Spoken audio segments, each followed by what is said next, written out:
First, on the cattle raiders, the following are the directives from the President of Uganda. Use of mobile phones to alarm raid activity. Where the signals are not good, the LCs and the security personnel and the RDCs should inform the ministers of presidency and local government to liaise with the telephone companies to install more masts. The army should have intelligence agents in every kraal or parish to be the ones to make the alarm to the battalion command center of the battalion responsible for that area, and the center should be open for 24 hours, equipped with appropriate tools for the mission. In cases where the raiders are located in big numbers and the army has strike capacity, they have been given the right to fire. In cases where the raiders' numbers are small, the tracking processes by the army should be assisted by dogs complemented by tactical overhead UAVs. Mobile phones found on the scene of crime should be tracked after the ambush. Investigations into all the army heads that stole the LDU's pay money, affecting their morale to carry out safety operations after 2017, and all the LDUs who colluded with the raiders are to be commenced. Recruitment of 12 LDUs per parish should be immediate.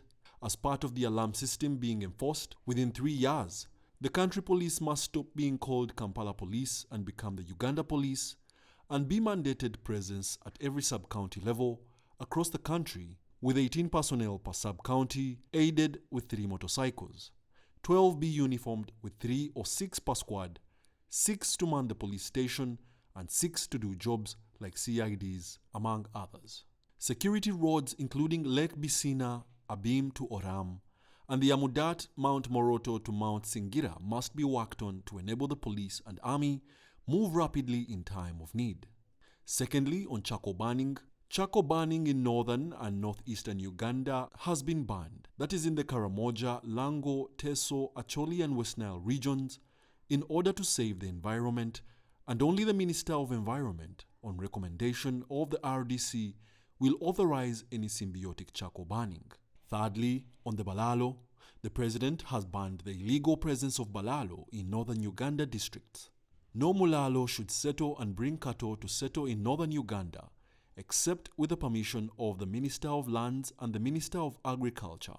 All government agencies should ensure that the Balaalo are expelled from the indicated areas by the end of June 2023.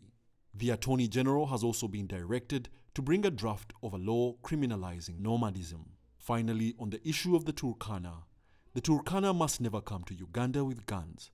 Anybody who does so must be arrested and charged with terrorism by a court-martial. The killers of the geologists must be handed to Uganda for trial for the murder. In the alternative, the killers, with the coordination of the government of Kenya and Uganda, should have a blood settlement matter put to the families of the deceased. It must be adjusted to the full value of what the deceased would have contributed in his or her life, which life was cut short by the criminals. Through the coordination of the governments of Kenya and Uganda, the Turkana must bring back to the victim communities the number of cattle equal to the cattle they stole from them. The Kenya government and Uganda government should coordinate on cattle branding to show district and sub-county of the respective cattle populations. Turkana population in Uganda has been given 6 months to implement the directives. If, however, the issue of the guns illegally entering Uganda, the handover of the criminals who killed our geologists, or the use of traditional justice and return of the stolen cattle are not resolved, all the Kenyan Turkanas and their cattle will be expelled, and they will never be allowed to re-enter Uganda with cattle. Wadulo Mark Arnold, UBC News in Kampala.